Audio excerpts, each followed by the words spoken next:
Nifty price action చూసుకున్నట్టయితే నిన్న మనం ఇచ్చిన సపోర్ట్ అండ్ రెసిస్టెన్స్ లెవెల్స్ ఇది ఈ లెవెల్ బ్రేక్ అయింది. మూమెంట్ చూడండి ఎంత ఇచ్చిందో, దగ్గర 300 పాయింట్స్ పైన మూమెంట్ ఇచ్చింది. ఎఫ్టీలో ట్రేడ్ చేసిన వాళ్ళకి ఇలా ఈరోజు మాత్రం మంచి డబ్బులు వచ్చి ఉంటాయి. ఇప్పుడు మనం రేపటి అనాలిసిస్ చూసుకున్నట్టయితే డైలీ టైం ఫ్రేమ్లో మనం ఒక ఛానల్ గీసుకొని ఉన్నాం కదా, ఆ ఛానల్ బ్రేక్అవుట్ ఇచ్చింది, ప్లస్ క్లోజింగ్ కూడా కింద ఇచ్చింది. ఇప్పుడు అలా అవదనుకున్నాం కానీ ఈరోజే అయ్యింది అది. సో ఇప్పుడు ఏంటంటే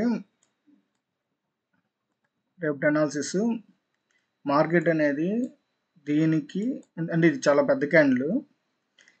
మార్కెట్ కానీ ఫ్లాట్ ఓపెన్ అయినా గ్యాప్ డౌన్ ఓపెన్ అయినా ఈ లోగన్ బ్రేక్ అయ్యి కిందకి వెళ్తే మాత్రం మార్కెట్ కిందకి వెళ్ళే ఛాన్సెస్ ఉంటుంది.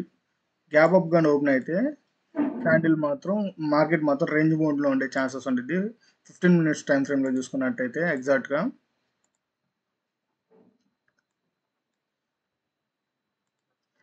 మార్కెట్ కానీ ఫ్లాట్ ఓపెన్ అయ్యి కిందకి వెళ్తే ఈ లో బ్రేక్ అయింది. ఈ లో బ్రేక్ అయినట్టయితే బెరిష్ క్యాండిల్. గ్యాప్ డౌన్ కానీ ఓపెన్ అయ్యి కొంచెం పైకి వెళ్ళి రీటెస్ట్ తీసుకొని ఒక యూ ప్యాటర్న్ కింద దీని కింద మనం సెల్ చేసుకున్నట్టయితే మార్కెట్ బెరిష్ మూమెంట్ ఉంటుంది. మార్కెట్ కానీ గ్యాప్ అప్ ఓపెన్ అయినా లేదంటే గ్యాప్ అప్ ఓపెన్ అయితే ఒకటి డబ్ల్యూ ప్యాటర్న్ బ్రేక్ అయ్యి మార్కెట్ పైకి వెళ్ళే ఛాన్సెస్ ఉంటుంది, లేదంటే ఈ రేంజ్లోనే మార్కెట్ క్లోజింగ్ ఇచ్చే ఛాన్సెస్ ఉంటుంది. ఎందుకంటే రేపు ఎక్స్పైరీ ఉంది, ప్రీమియమ్స్ అన్ని తక్కువ ఉంటాయి కాబట్టి ట్రెండింగ్ ఉండే ఛాన్సెస్ కూడా ఉంది.